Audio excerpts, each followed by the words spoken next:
This is Keke. Oh, kids, hello. And make sure to buckle up because we are going in on the reason we lie. And it can get bumpy, honey, so watch out. There's a whole spectrum when it comes to lying. We all tell white lies here and there, and those aren't necessarily harmful, but don't lie about your height, loves. That shit will catch up to you. Anyhow, I digress. There's definitely a line that can be crossed with lying, and it's important we stay away from the big lies so we don't hurt the ones we love. I'd be lying if I said I didn't ever lie. Hell, acting is lying to a point. So today, we're going to talk about lying, why we do it, and probably uncover some fun stories along the way. I'm going to need to dive deep into this with my guests, the hilarious Bowen Yang and Matt Rogers, because I know that they're going to have a lot to say. But first, let's go down the rabbit hole with Max and Sharon. Let's go, loves! Okay, guys, so first of all, I have to tell you this, Max, this is crazy. In my household, my dad is such an honest, kind man. Like, he is literally a Disney character. And he never lies. Larry hated lying and the word lying so much that he raised us to believe that lying was as bad as saying motherfucker. Isn't that crazy? Like, if we said lying, we would get in so much trouble. He would be like, you need to say, I'm telling a story, or somebody told a story, because lying is a curse word. Like, that's how severe the whole concept of lying was in our household. So I have to just give that preface, because whenever I think about lying, that's immediately what comes to my mind is how crazy my dad was growing up when it came to lies, and when it even came to saying the word lie. So my first question to you guys is, how do you react when you find out someone lies to you? I don't take it personally because I've been known to spin a tale or two if need be. You're a Capricorn. Capricorns live for lies. Well, and also, here's my thing. If it's mainly based in truth and we exaggerate a little bit for a punchline or to make some dick jealous. Or to keep somebody out your business. Exactly. I mean, I'm very much like, look, as long as it's based in truth and, over 50 to 60% is true, I don't think there's anything wrong with a little, embellishments or, just like you might fine-tune a script. I think you just fine-tune it a little bit. Fine-tune the truth a smidge. Yeah, I just think, it's a habit. It's a bad habit. I think we've all told lies. And I don't really think it's a difference of a little lie or a big lie. You don't think it's a difference? Yeah, obviously there's a difference, but I just think that a lie is a lie. And once you develop that habit, because I had the habit at one time where everything was exaggeration, then it just becomes, the whole world is your stage. I love what you just said, Mom, because let's talk about that. What is the difference between actually lying and exaggerating? So I'll start it like this. Everybody, let's be honest in this room, do you consider yourself a liar? I know for me, 100%, I'm not a liar because I got the habit of my dad that I'm just too, uptight on that shit. Now, have I told a little lie like, girl, yeah, your hair looks good, or absolutely you're losing weight? 100% I've said those lies. Yeah. I've done those lies, but I would not describe me. And by the way, even if you do feel like you're a self-prescribed liar, that doesn't mean you're a horrible person, because I think there's levels to this. So I'll say for me, I'm not a liar because I'm so afraid of it because of how I was raised. Yeah. Would either of you consider yourself liars? For me, I think it's what Max said, is that I don't do this much anymore, but as a young woman, I used to say stuff for laughs. Yeah. I used to say exaggerated things just for laughs, not because I wanted someone to, look at me different, other than I just thought it was funny, and I'd say something stupid, just something immature. I think I was more immature than a liar. And I would just exaggerate. And then, like, in the entertainment industry, it's all exaggeration because it's all about perception. It's all about what you want people to perceive. So, yeah, I've been on the phone with many of agents and, people that I wanted them to respond to what we were doing. And yeah, I've exaggerated and, embellished and made things be bigger than what they were. Thank God I don't have to do that anymore. That was in the early years, but yeah, I would not call myself a liar, and I would say that because of your father. Like, he wouldn't have been able to be with a liar for 35 years. So, no. What about you, Max? See, I would call myself an exaggerator, which I would, which is probably just a glamorous word for liar. But how I justify it is, I don't lie in saying like making up a story about someone I know and then spreading it. Usually, mine, Sharon, it's rooted in self-deprecation or to make a story a little bit better.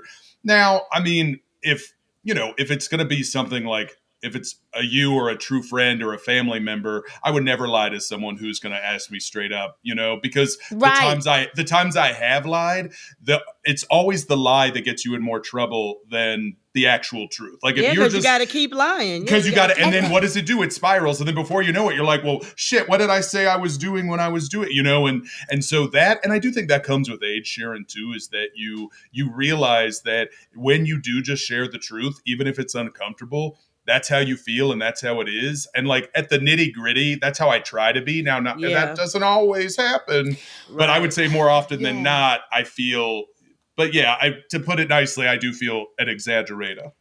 I do feel like that. The reason why I ask it, because I feel like, again, I don't want to sit here and say, lying, is good for you. But I do think there are levels to the whole lying thing. Like, for instance, there are people that lie and they just lie like the person asking them a question is the damn police, where they're just lying to just lie, because they don't want to tell the truth and they're afraid of losing somebody or afraid that someone, they're trying to control the outcome of a situation. Yes. And then there are people that, like Sharon said, that she's an exaggerator. Some might try and say, that she was lying. But, growing up, my mom was the kind of person where we'll be in a town working, in a new place, and we'll meet somebody and become friends. And they'll be like, where you live at? And she'll be like, well, we live in, California, and they're like, well, I want to visit there. She'll be like, girl, let me know when you in town. Thank you for everything y'all did for us over here. Let me know when you there. And I'm sure, we'd love to get together. This motherfucker come in town and Sharon's like, who are you? I don't know you. That's Hollywood talk. Then there's the person that's just like, living in the moment, and they don't mean to tell a tale. They don't mean to come off as a liar. You know what I'm saying? And that's a version of lying that I don't think is that bad. Like that person means well, but like you caught them in a bad day. Yeah. Tell me about this, you guys. You can either tell me, and maybe you have both. If you have both, you can tell me both. Tell me a time when either A, you got caught in a lie, or a time where you B, got away with a lie. And I can start with this story first because this story was so nerve-wracking for me. Wow. So I was a teenager, and this is when I started going outside. You know what I mean? I started first going outside and hanging out and like, just being a normal teenager. And I remember I was at this party with a girl that I've known for a long time, and she was a little bit older than me, but we, became friends when I was quite young. Like, maybe we became friends when I was 12 and she was 14 or 15. Yeah.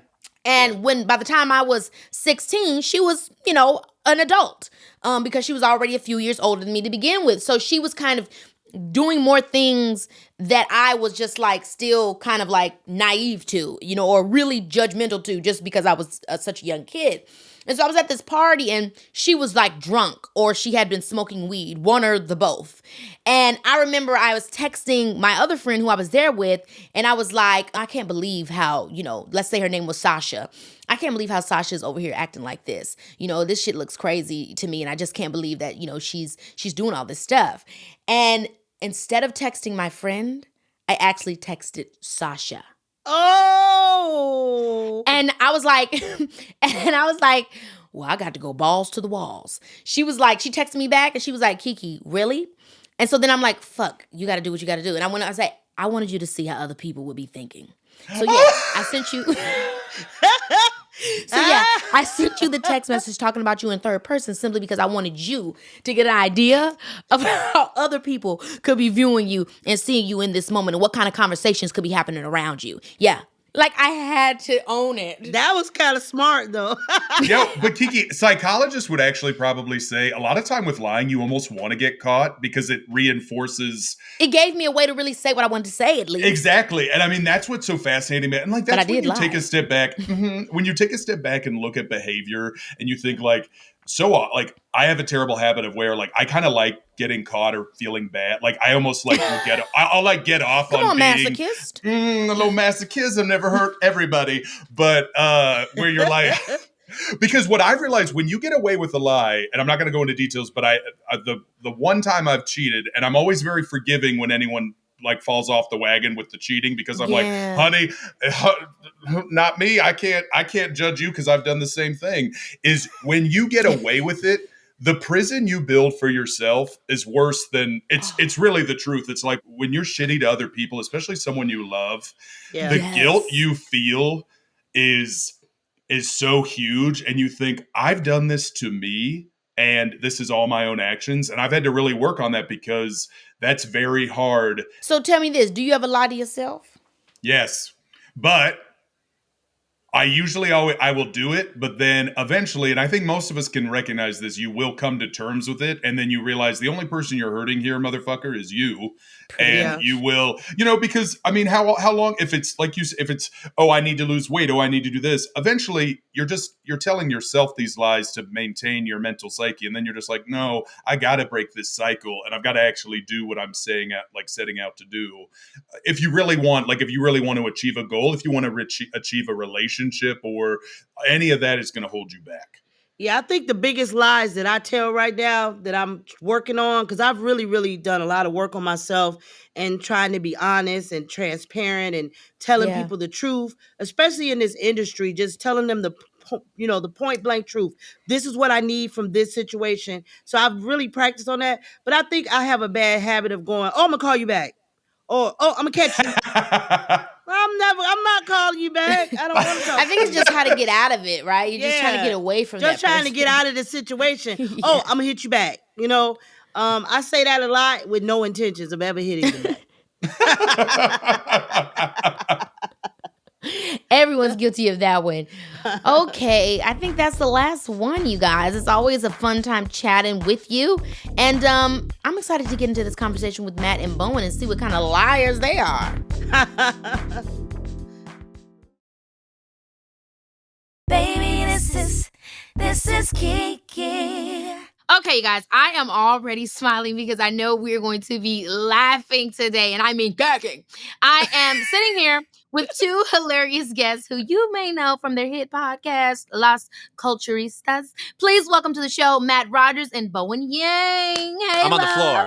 We're on the floor. We're on the floor. already, laughing and gagging. First of all, can we talk about, Matt, I haven't seen you, but Bowen, I just saw you in Cannes, love. Or Cannes. Which is it? Cannes, Cannes? You know what? Can I just... I don't want to be the person to like set the rule, but in French you would say can. Oh, and this is his first language. Did you know this is Bowen Yang's first language, French? First and a half. Bowen, I didn't know that you were from France, love. It's giving luxury. It's not giving luxury. It's giving budget France, which is Montreal. I love Montreal, honey. Love. Isn't it nice? It's everything. That's the first place that I realized that mayonnaise and French fries do go together. They do, 100%. And they really do. Did you have some poutine? You know what I mean? Oh my gosh, poutine. I've done it all. I mean, I am a Canadian adjacent, and not just because I'm American, but because I filmed there so much growing up. Right. That like me and Canadians, we're like here. Yeah. You see each other. I will say poutine is really like, it is everywhere. So we used to go all the time around this year for the Just for Laughs festival, which is like a really fun time and the weather is beautiful. And that was my first time having poutine. And my mother came up to like see the shows at Just for Laughs. Yeah. And now whenever I even mention the word Montreal, she kind of just goes, poutine. she associates Isn't that so funny? Yeah. Whenever you're in a city, whatever reminds you of, you're like, oh, New York pizza.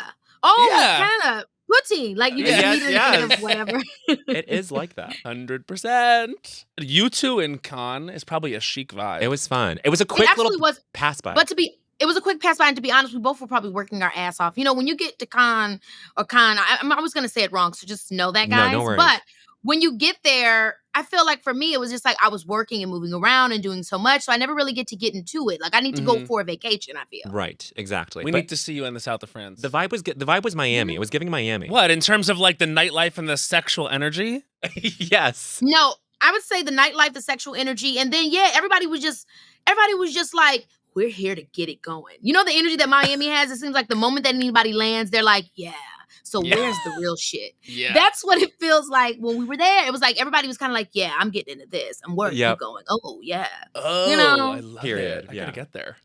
You know. Well, anyway, guys, I'm thrilled to be talking to you. Obviously, I had a blast on your show, and I'm so glad that you guys come over here to Baby, This is Keke Palmer.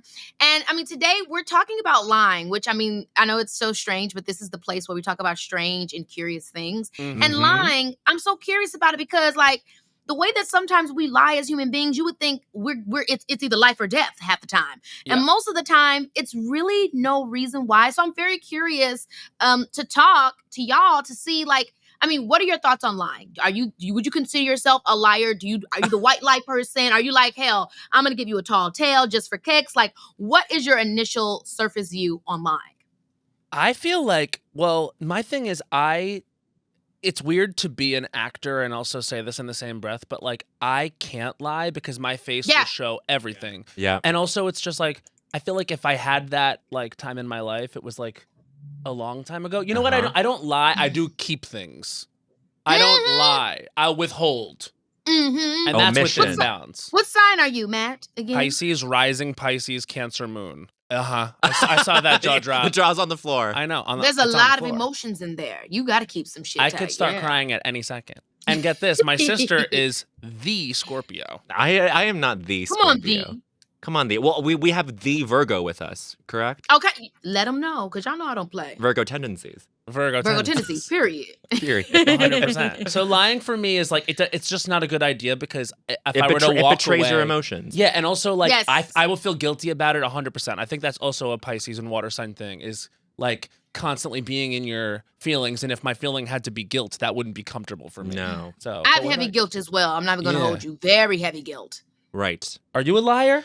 Well, here's the thing. I'm not good at lying anymore, but there was a period in my life where I was doing it like it was my job. Nobody's business. Period. Nobody's business. Yeah. I was just, I would like go into school and be like, okay, this is like a really vivid memory. Do you guys want to hear this? Yes, of course. Oh, you know I'm ready for the tales. Yes. Here we go. So 6th grade, we're in language arts class in my public school in Colorado, in Aurora, Colorado. And then at one point, Mrs. Benson goes, does anyone have any fun plans over the weekend? And like everyone one at a time goes, yeah, we're going up to Vail. We're going up to the mountains to ski, blah, blah, blah. And everyone's weekend sounded so fun. And I was like, it's going to get to me.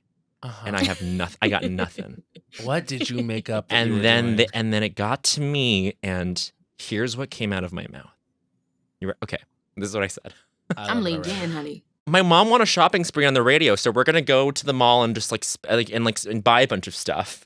So you lied that you had a mall shopping spree? I lied that I think I listened to like Radio Disney in the morning or something, and like someone You're had like, just my launched. life is fabulous. Yes.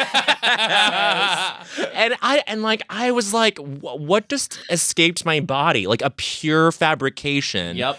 And I think like from there it was about correcting that into adulthood to be like, that did not feel good. No. You better not become this person when you're older. The thing about lying is that you then have to keep track of the lies because once you've told one, you probably have to tell another to keep that one covered. And so all of a sudden you're in what we call a web of lies. Yes. Oh my, come on, a web. I literally saw in Lights a web of lies. Like, No, yeah, I'll be so starring dramatic. it's off Broadway. It's Web of Lies. It's me and Ann Dowd. Anne. Yeah, I and live that's a for lie. Ann. And now Hi, here we go. It's starting. I have to keep lying. Ann's not involved. She didn't do nothing. So, I feel the same way you guys do. Like, obviously, I lie for my job. That is my lie. Like, Yes. to act, you know. And you're but a great aside liar.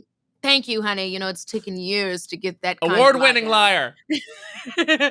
But, you know, I feel guilty when I lie in real time. However, just like you said, Matt, I'm a withholder. I'm not letting you in my business unless there's a real reason why. Unless you're my doctor, my gynecologist, I'm not telling you what's going on with my ass. You know, it's like I don't want to have to go into major details about my personal life if I don't have to. And so I definitely do tell little white lies here and there for privacy reasons. But aside from like that, I ain't gonna lie to nobody. But to keep my privacy, I will tell a little white lie.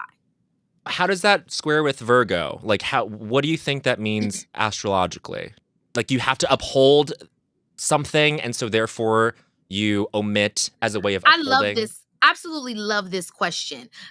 You know what I think it is? It's because we don't like something about like public indiscretions or anything like that. It feels like not tasteful to us. So I think we feel like there's a fine line between, what I share, outwardly, just, without any bounds. And then there's also like something that you have to keep to yourself. And for every Virgo, it's different, right? Because there's no standard of what someone, what I think is classy is not what someone else think is classy, or what, it's based off of your individual idea of like, how do I keep that sense of modesty within my framework of what modesty is. And I think that's what it is for me. Like there's a thing of like, okay, I have to keep things, I want to keep some things covert. Like there's levels to knowing me, kind of thing, because Virgos are very private people. I love that question. I love that question. Mm-hmm. I think that like something that it's also interesting to get like when you're in the industry that we're in and in the business that we're in, and I would say that we're all definitely on very different levels of this, but when people start wanting to know,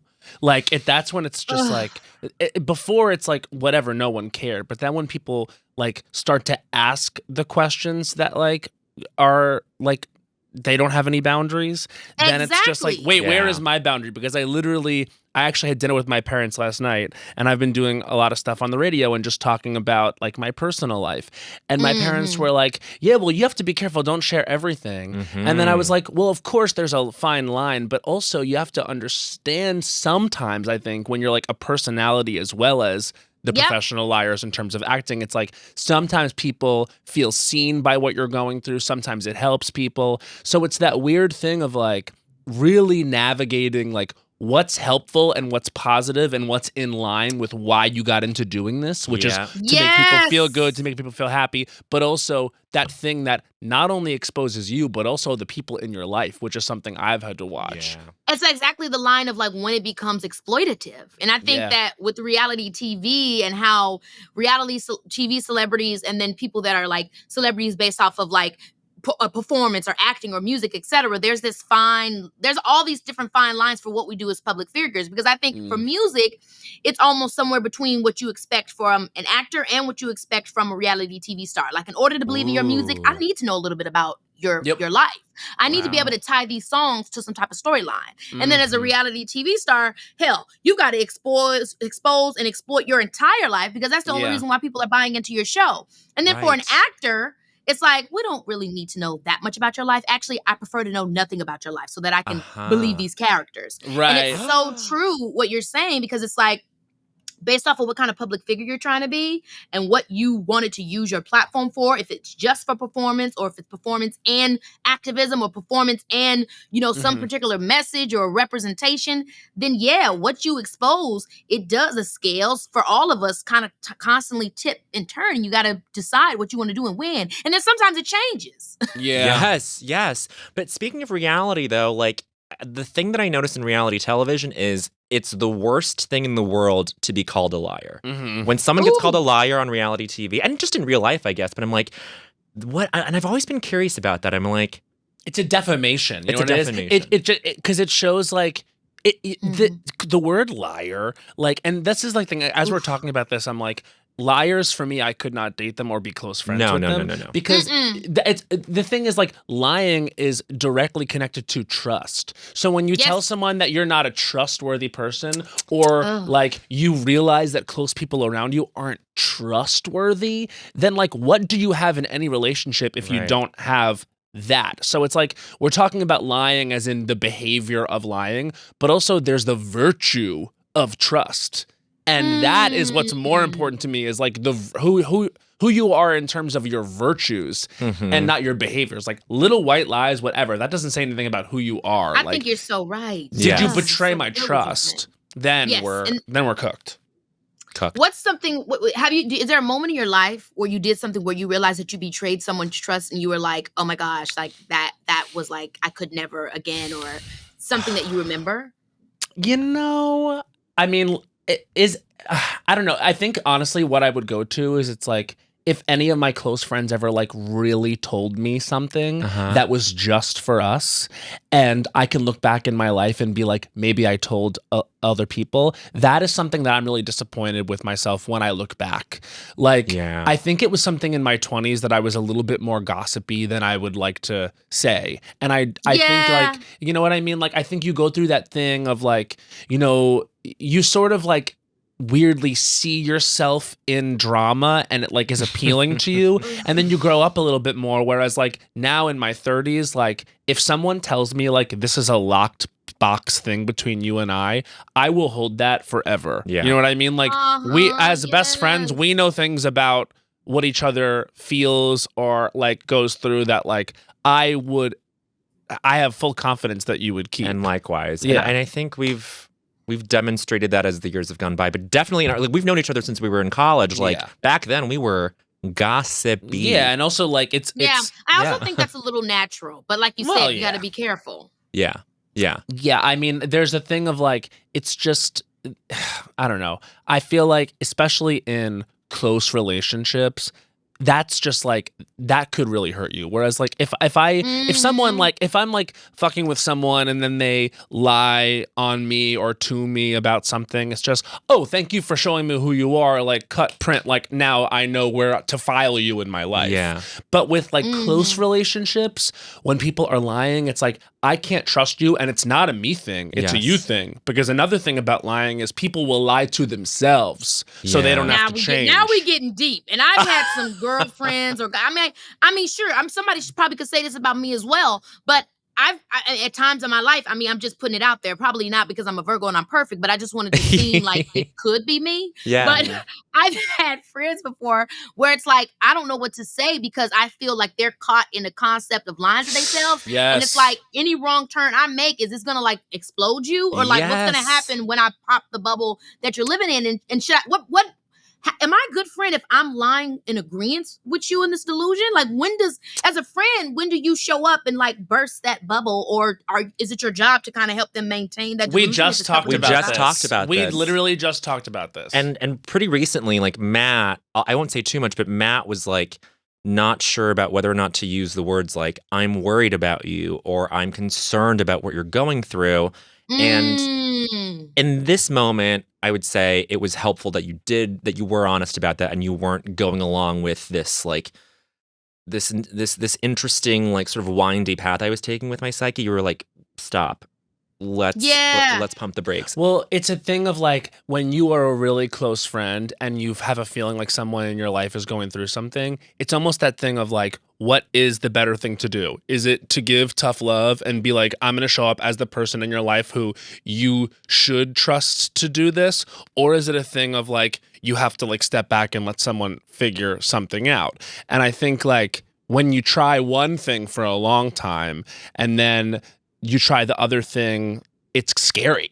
You know what I'm saying? Yeah. It's like, it's hard to, because there also is this thing of like, you know, you don't want to harm the relationship. Like, it's like when doctor vibes, like do no harm. Like I don't want to get in there and like mess anything up for you, but I do want to tell you from a place of like genuine love and concern if I feel like there's something to say. Mm-hmm.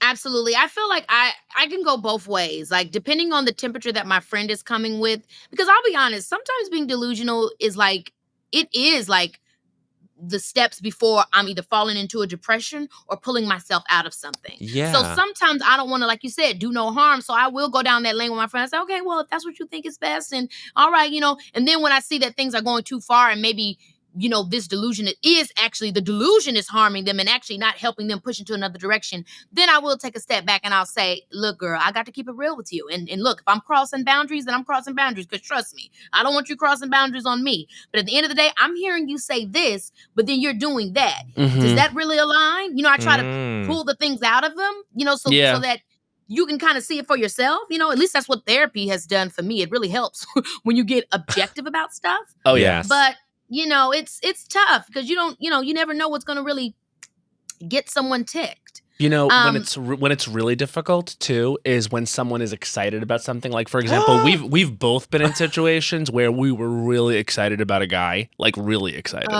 Like We both. This what is both happened? for both of us. This has been in the past like year. In the past year, we just the short of it is that we've gotten like love bombed by like these people, and no. you know, and we both That's happened to me. our initial feelings for both of us was I told him pretty quickly I was like no, and he told me pretty quickly no. But there is this thing where you, as the person who's being told no, who's in like a little bit of a toxic thing and you can't see it, you get a little angry with your friend for like bursting your bubble because you're like, well, maybe they just don't want me to have this, or maybe like, you know, they're coming here and like they feel it's their right as my friend to be like the dissenting voice. But like for both of us, it was genuine concern and we were both right. Oh my gosh, that really stinks because who wants to be the thing where it's like, well, just because your shit didn't work out doesn't mean mine's not gonna work out. That can be such a tough one to do. But I love that you guys were able to get through that. I mean, the fact that you guys were able to have that honesty with each other, that's a really amazing friendship because I don't know if that's always. Those are like really difficult, especially when you're looking for love, honey.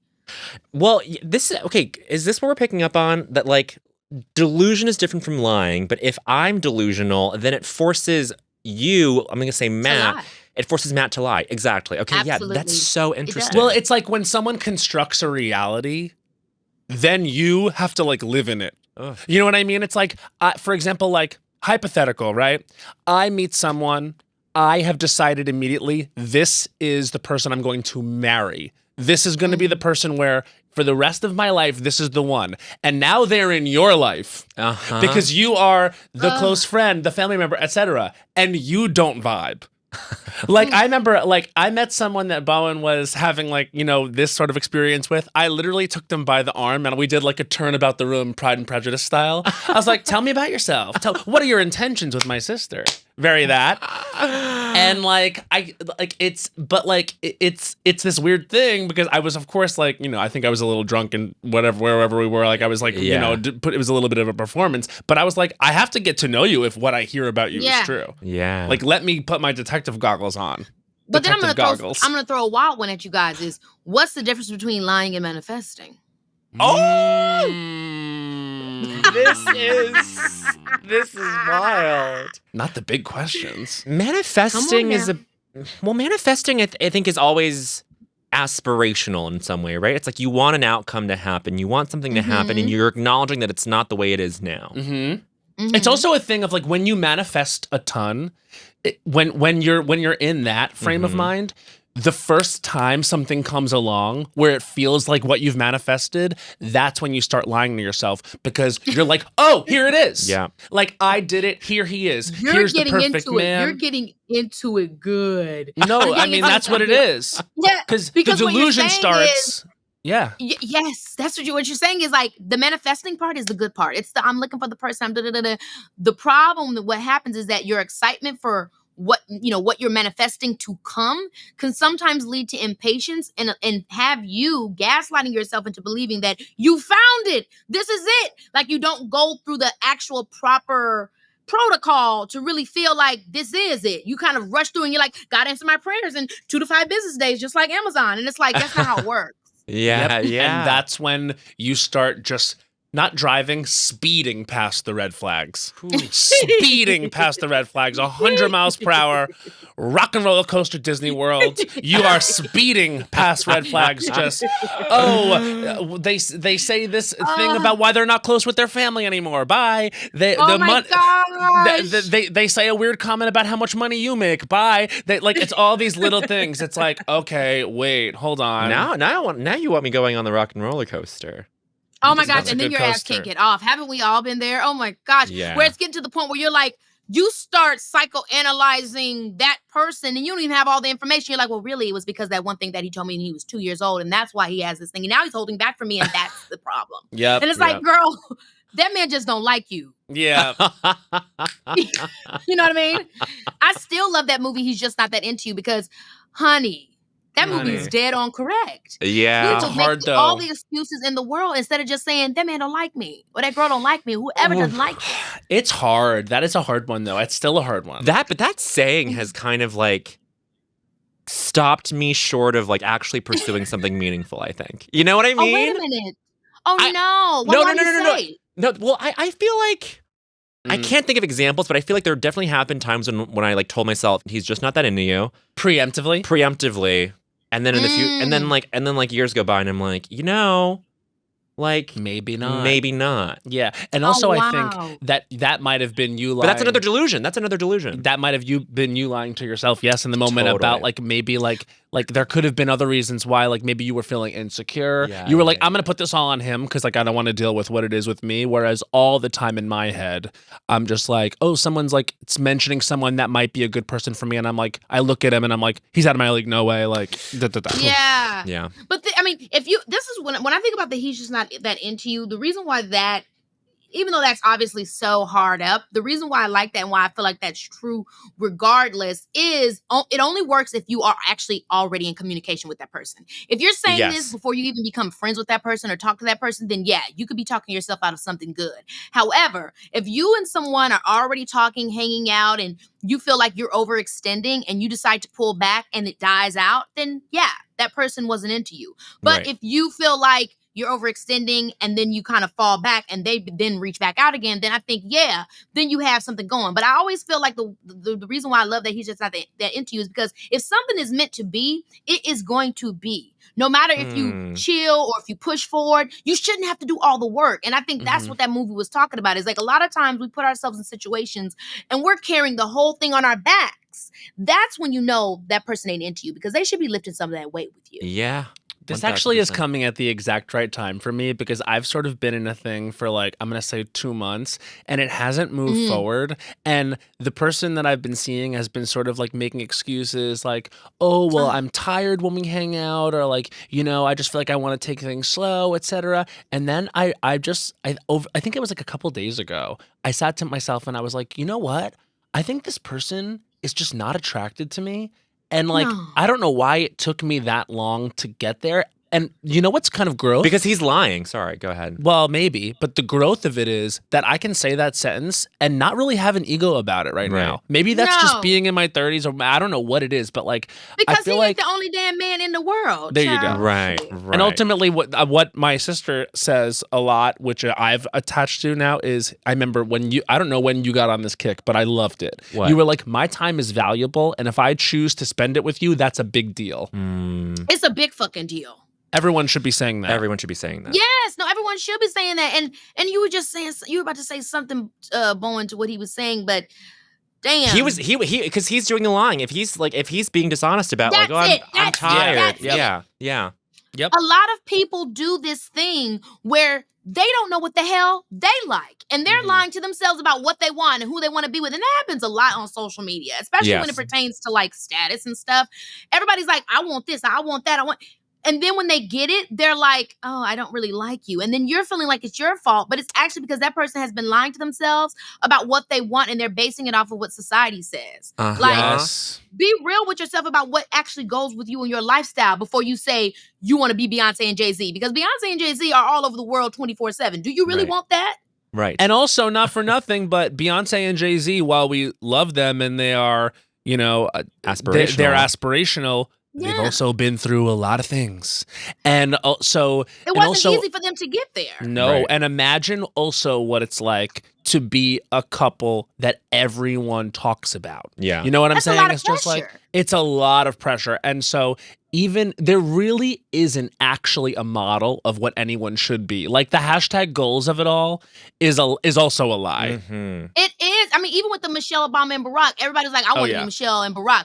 But do you want to be like, did you read Michelle's book? First of all, Michelle said she hated Barack for 10 years. And then Michelle said that, what was she said specifically? Oh my gosh, she said, about how Barack didn't have no money coming out of law school. Right. But everybody is looking for 6 figures, 8 figures, 9 figures. It's like, I'm not saying you have to live that life, but you're right. You can't say goals about anyone's life because what everybody is comfortable with is different. And no one can tell you what is or isn't okay. Only you can. Yep, it's so the relationship like standards, I feel like they put so much pressure on our generation to the point where no one's really living for finding the love for them. Right. Yeah. That's something that's self-defined, and you kind of, it has to come from within, and it's so easy to lie and have delusions about what you want if it's constantly being weighed against other people. Baby, this is Keke Palmer, yeah. Just going back to like what people lie about thing, I think like it's important to think about what people lie about and who they lie to. Ooh. Yes. And also, if anyone ever feels like virtuous in one area and lets you know, it means they have an issue in that area. It means there's an issue in that area. If they lie about family or career or relationships, like there's something there that's worth examining. Ooh. And who you lie to is important. It's yourself. It's other people. It's all this stuff. It's blah blah blah. That's why like when people say that person's a pathological liar, I think that usually means this person lies about everything. Yeah, and that's unusual. Yes. But it's perfectly normal to lie, to do little white lies. I think we all tell little white lies about specific things in our lives. Yes. Absolutely. But I love what you said just there about you know what when you decide to withhold and who you decide to withhold to and all that type of stuff. That's really useful in general, just for internal observation. You know what I mean? When you find yourselves in these positions where you're like, I don't want to tell this person this, or I don't want to say this, I want to say something else. Tuck that in and save that note for later, and then digest why you felt that way, because that really will teach you something about yourself. Well, it's like, do you owe that person the honesty? You know what I mean? It's like we don't owe the world honesty. I owe my friends honesty. I owe my family honesty. I owe my partner honesty. I owe people I work with honesty. But you don't owe anyone anything, like by virtue of just being someone. Just because you're interested doesn't mean I have anything for you. So that, wait a minute, just because you're interested, now wait, just that little tidbit made me think about how okay do you think early lying is in dating? I think it's okay depending. I mean, you know what I mean? Like it depends on what. Having both hands on the knee. Well, let me just say this. I've had exes who were extremely comfortable with it. Let's just say that. It depends on who you ask. But yeah, I feel like, I don't know. This with dating, this is a thing that I'm really trying to remember now that I'm like dating again and really out there. You have to stop performing. Like I used to think of dating as I used to go out there and I used to think it's a successful date if I feel like afterwards they can't stop with me. You know what I mean? Like if I feel like I was funny, I looked hot, we made out, we maybe hooked up, like they paid, etc. Winning the date was so important to me all throughout my 20s, when really the truth was I just wanted to perform. Yeah. You know what I mean? Like I just wanted to be loved, which like a therapist could have told me years ago. And that's why nothing really ever moved forward. And now that I'm in my 30s, it's like you should show up on a date and feel relaxed. Yeah. You should just feel like you're relaxed enough to actually make a connection, and that's the success of the date, is in the connection and two people coming together. But it takes a while to get there and realize that. This is so good because I am a performer as well, as you guys can see. And it gets to the point for me where people would like literally not know the real me because I would be so performative. And it was almost like a defense mechanism. It wasn't like I was even actually conscious of it. I was just kind of like, yes, and this is how you reply, and this is how you make sure no awkward moments happen. Nah. I just felt like that's what people needed from me. And when I actually found myself in the relationship that I felt like, oh my gosh, this is the one, I will never forget. I was with my mom and I was like, Mom, this guy, he invited me out and I don't feel like doing my makeup. I don't feel like doing nothing. Like, I don't feel like putting on a look. Like, I just don't want to do it. And she was like, well, go how you are. And if he can't accept you how you are, then that's it. And it actually came from a place of exhaustion. Like, that chapter in my life, it started from me being exhausted of performing. Ooh. And when I actually went on these first early dates with this person, I was the most realist aspect of myself to the point of no return. And boom, the rest is history. And so I couldn't agree with you more that it's like, wow, we are so on all the time that we don't even realize what it is to just be like ourselves. Like, I don't even know how to describe to not need the applause. Because there's no better applause than a little kiss, a little something, a little clap in the bedroom, a little clap physical reaction. How do I know I did well tonight? Clap. Oh my gosh, yes, it's so true. It's so true. But when you find yourself actually like, it's like that best friend that you don't have to do anything around. Like my best friend Nora. I can sit up with this girl and we ain't doing shit. We're literally not even talking. And it's like, best time ever. You know you're good friends when a lot of silence has gone by and you didn't think about it. That's actually the true like mark of like a friendship is like, oh, I didn't have to do anything. Like, you know how many silent meals we've had? Oh my so gosh. many. Yes. Meals in silence, car rides in silence. So wait a minute. Do we think that social media is like one big lie? Yes. Yeah, 100%. But also, that's another thing, is it's just like that. But is it okay that too. it's a lie? Is it our fault for believing the lie? Because isn't it supposed to be presentational? I don't know.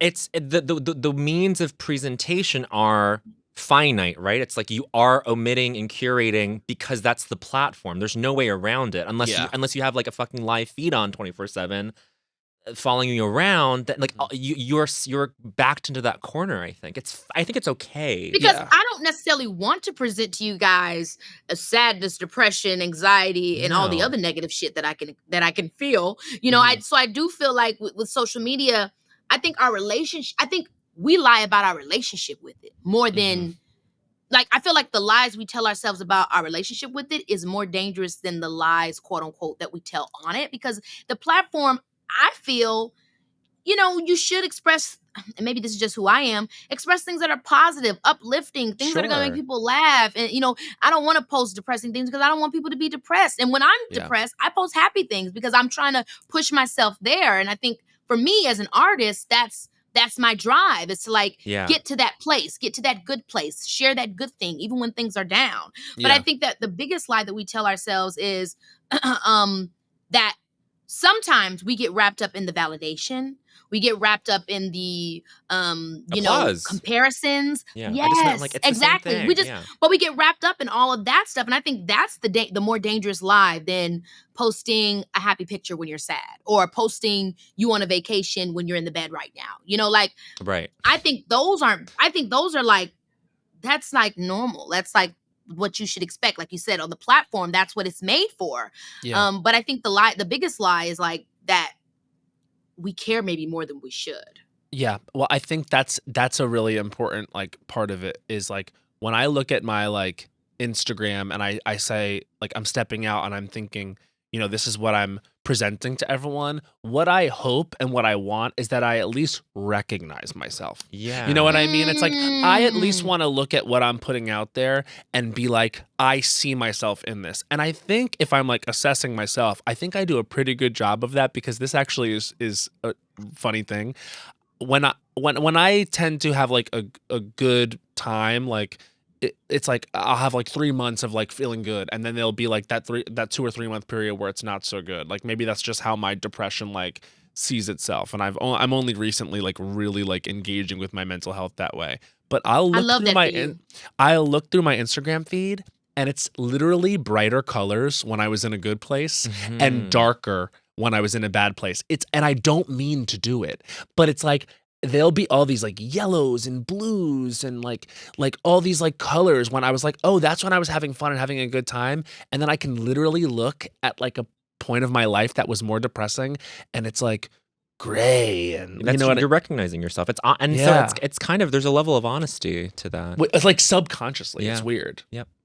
I love that. And I love what you said about that, being honest with yourself about your mental health. Like, I mean, I think that's the best thing that all of us can do. Cause man, it's so many things going on that I don't think we're honest with ourselves about the fact of the ways that it affects us.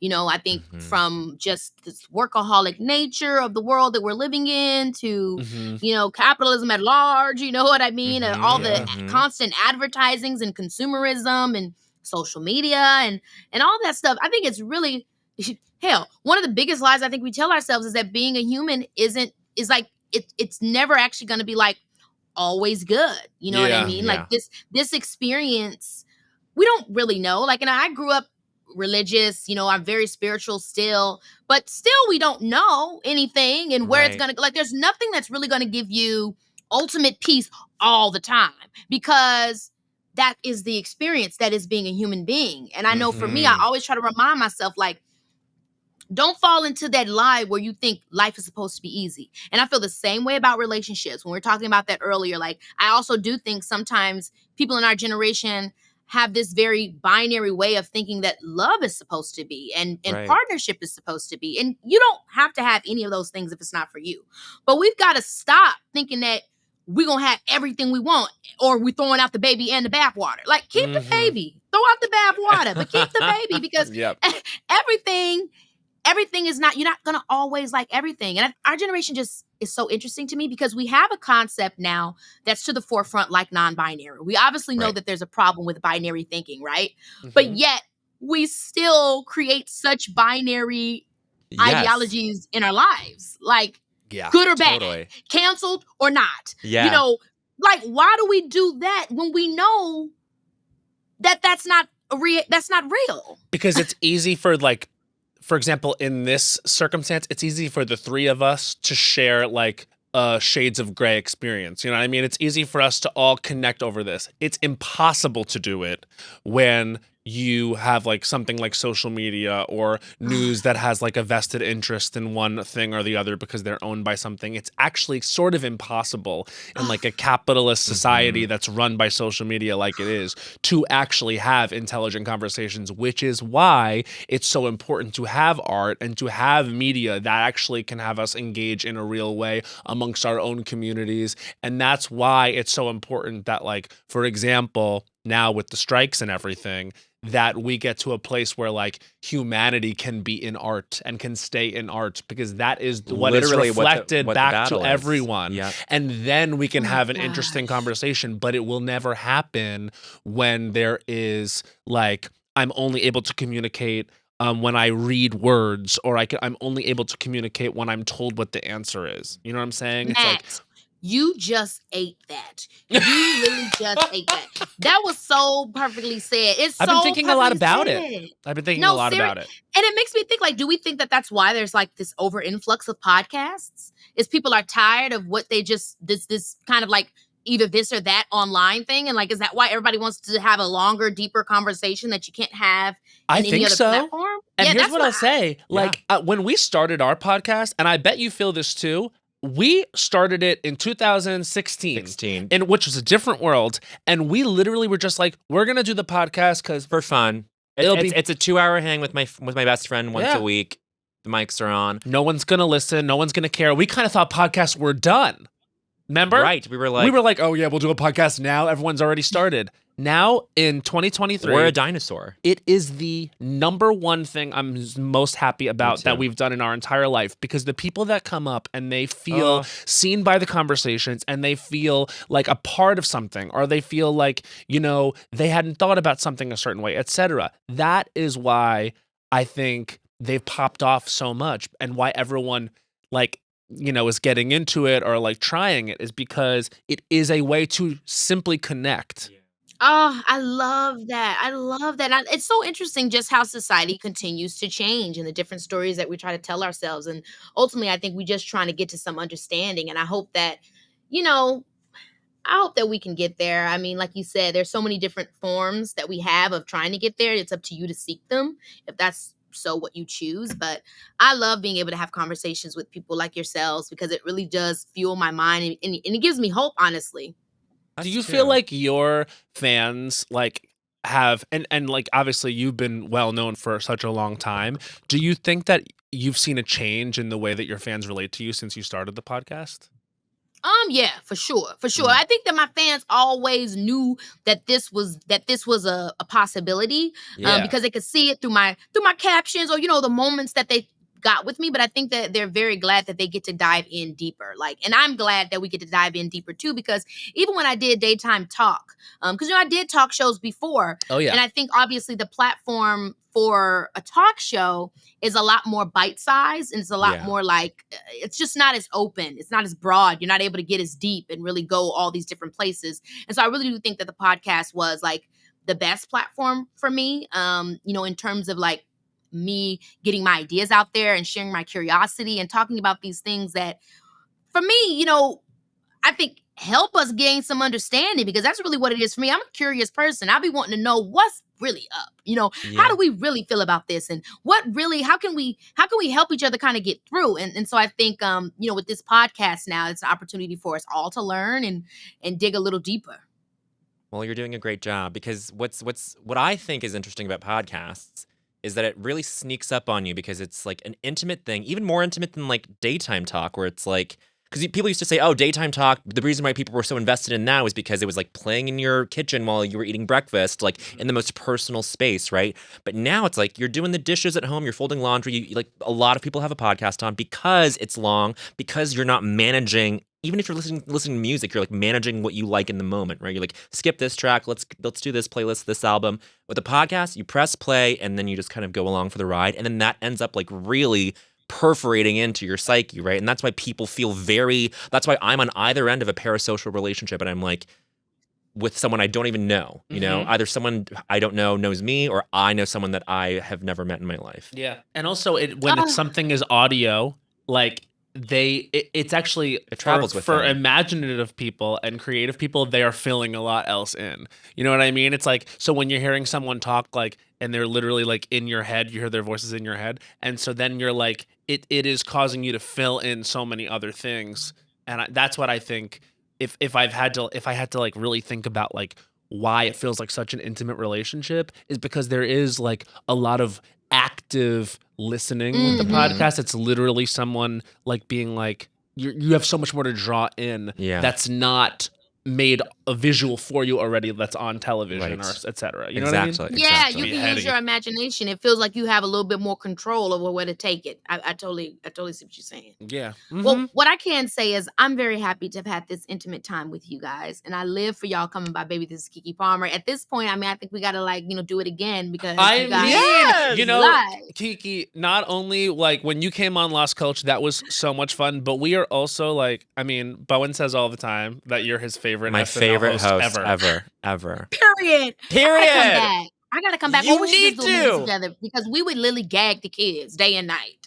Day and night. We're both just such huge fans. I always say I think you're like the superstar of our time. So it's just like even being able to like talk to you and hang out with you is like so much fun. And get deep. We got deep today. I know. Oh, honey, because y'all know how to take it there and still give it gags and laughs. Like, that's what I like. I like to get deep and then laugh and laugh, because it can get really dark really quick. It's the only way. It is. Well, I love you guys, and thanks for coming on the show. Love you back. Mwah. Today, we are going to wrap up our show with a new end segment, and we're going to play 2 truths and a lie. Max, do you want to tell us how it's going down? Okay, Keke, so I have a handful of truths and a handful of lies about other celebrities, and you have to determine which is the truth and which is the lie. I hope you're ready. I'm ready. Bring it on. Okay, number 1. Jennifer Lawrence has an H2O tattoo on her hand to remind her to drink water. B. Taylor Swift has her cat Olivia's paw printed tattooed behind her ear. C. Kendall Jenner has a tattoo on her inner lip that says, meow. Is Jennifer Lawrence's a lie? No, that's the truth. Oh, I knew it. And that's why I thought the H2O and the second one were the truth, and then the last one was a lie. But then, I don't know. I just thought the meow. Miss Taylor Swift. B is that Miss Taylor Swift does not have Olivia's paw print. Well, that's so crazy, because Taylor Swift loves her cat. She loves that cat. She adores that cat, but not enough to have the paw print. That's the one that sounds the truest. Here we go, number 2. Lady Gaga was arrested in New York during a protest. Cher was arrested for driving without a license. Tim Allen was arrested for possession of 1.4 pounds of cocaine.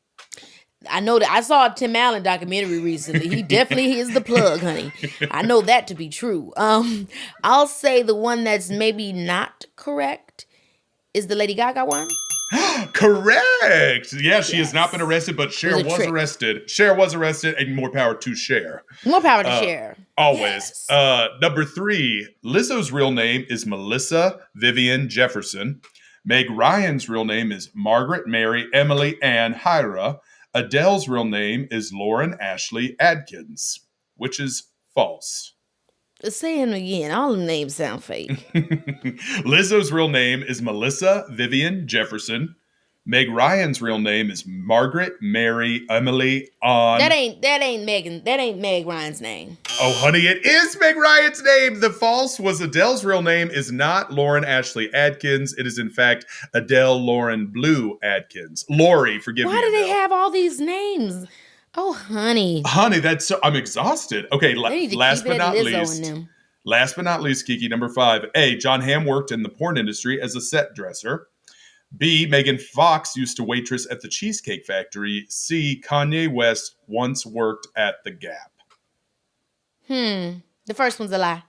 No, John Hamm did work in the porn industry as a set dresser, and the lie is B, Megan Fox has never worked at the Cheesecake Factory seemed yet. like she would have been working at Cheesecake. Hello. Honey, I can see it, but it ain't true. Damn. I love that Kanye worked at Gap. Now look at him with the Gap deal. Oh, I think he lost That's it. wonderful for him. Oops. No, well. Sorry about this. Anyhow, that is 2 truths and a lie. I didn't do as bad as I thought I would do. But, yet again, y'all, we got into it. And you know how we gonna do, as always. Until we talk again, it's your girl,